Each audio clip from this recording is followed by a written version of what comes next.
یہ کوئی دن کی بات ہے کہ اب مسجد اقصی کا نمبر آیا کہ آیا، اس کے لیے پوری تیاریاں ہو چکی ہیں۔ یروشلم کا مشرقی حصہ خالی کرایا جا چکا ہے، اس کے اندر اب پورا تسلط یہودی کر رہے ہیں، یہاں تک کہ اب کے یاسر عرفات صاحب نے بھی کچھ نہ کچھ جو ہے احتجاج کی بات کی ہے، حالانکہ اب تک ہر بات مان کر منقار زیر پر تھا، لیکن یہ کہ ایک وقت آتا ہے آخر کار اسے بھی کچھ بولنا پڑ گیا ہے۔ لیکن یہودی اب پیچھے قدم ہٹانے والا نہیں ہے۔ ان کا تھرڈ ٹیمپل 30ویں مرتبہ ہیکل سلیمانی تعمیر ہونا ہے، نوٹ کر لیجئے۔ ان کے لیے وہ وہی کچھ ہے جو ہمارے لیے کعبہ ہے، ان کے لیے ہیکل سلیمانی بالکل وہی حیثیت رکھتا ہے جو ہمارے لیے کعبہ۔ وہ ہیکل سلیمانی ایک مرتبہ پہلے نبوکدنضر کے ہاتھوں مسمار ہوا، پھر سن 70 عیسوی میں ٹائٹس کے ہاتھوں مسمار ہوا، سن 70 کے بعد آج 1995 میں کتنے برس ہو گئے؟ پورے 1925 برس ہو گئے کہ ان کا کعبہ زمین بوس پڑا ہوا ہے۔ اب تک تو ان کا بس نہیں تھا، اب تو بس ہے کہ نہیں؟ اب ان کی حکومت ہے کہ نہیں؟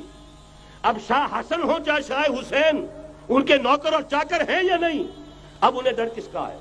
لہذا کوئی دن کی بات ہے مسجد اقصی شہید ہوگی اور ٹیمپل کی تعمیر شروع ہوگی۔ یہ تو بہرحال ایک نقشہ ہے۔ اگلا نقشہ آپ کو بتانا چاہتا ہوں، ایک دوسری تصویر ہے۔ یہ تصویر ہے زمینی، ایک تصویر ہے آسمانی۔ وَمَكَرُوا وَمَكَرَ اللَّهُ وَاللَّهُ خَيْرُ الْمَاكِرِينَ۔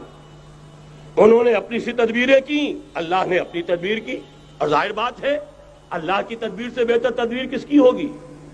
چنانچہ یہودیوں کی سازشیں اس وقت بھی ناکام ہوئی تھی یا نہیں؟ ظاہر بات ہے جاء الحق وزهق الباطل ان الباطل کان زہوقا۔ لہذا یہ آیتیں دونوں اعلان کر رہی ہیں کہ یہودیوں کی سازشیں بالآخر ناکام ہوں گی اور دین حق کا بول بالا ہو کر رہے گا۔ یہ تو ان آیتوں سے ظاہر ہے۔ یریدون لیطفئوا نور اللہ بافواہہم واللہ متم نورہ ولو کرہ الکافرون۔ یریدون ان یطفئوا نور اللہ بافواہہم ویابى اللہ الا یتم نورہ ولو کرہ الکافرون۔ هو الذی ارسل رسولہ بالہدى ودین الحق لیظہرہ علی الدین کلہ ولو کرہ المشرکون۔ اللہ نے تو بھیجا ہی ہے اپنے رسول کو اس فیصلے کے ساتھ اور یہ ذمہ داری اور مشن دے کر کہ جو دین حق آپ کو دے کر بھیجا جا رہا ہے اسے غالب کیجئے، نافذ کیجئے، قائم کیجئے۔ اس مشن کے ساتھ بھیجا جا رہا ہے۔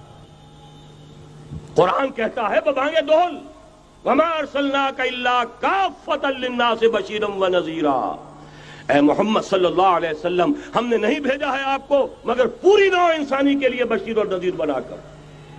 تو جان لیجئے کہ یہ مقصد بعثت محمدی صلی اللہ علیہ وسلم بتمام و کمال اس وقت پورا ہوگا جب کل عالم انسانیت پر، کل روئے ارضی پر اللہ کا دین اسی طرح غالب ہو جائے گا جس طرح کہ محمد رسول اللہ والذین معہ صلی اللہ علیہ وسلم ورضی اللہ تعالی عنہم اجمعین، ان کے ہاتھوں سے، ان کے ایثار سے، ان کی قربانیوں سے، جن کا نقشہ آپ کے سامنے مولانا کھینچ چکے ہیں، ان کے اثار، ان کی قربانیاں، ان کی محنت، ان کی جفا کشی، ان کی سرفروشی، ان کے جان تن من دھن لگا دینے کے نتیجے میں جیسے اس وقت غالب ہوا تھا کل روئے ارضی پر غالب ہوگا، تب کہیں جا کر مقصد بعثت محمدی مکمل ہوگا۔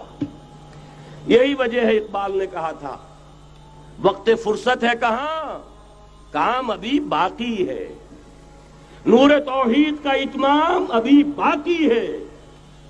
لیکن ساتھ ہی خوشخبری بھی دی تھی، یہ چمن معمور ہوگا نغمہ توحید سے، آئے گا وہ دور، یہ چمن معمور ہوگا نغمہ توحید سے، لازماً آ کر رہے گا۔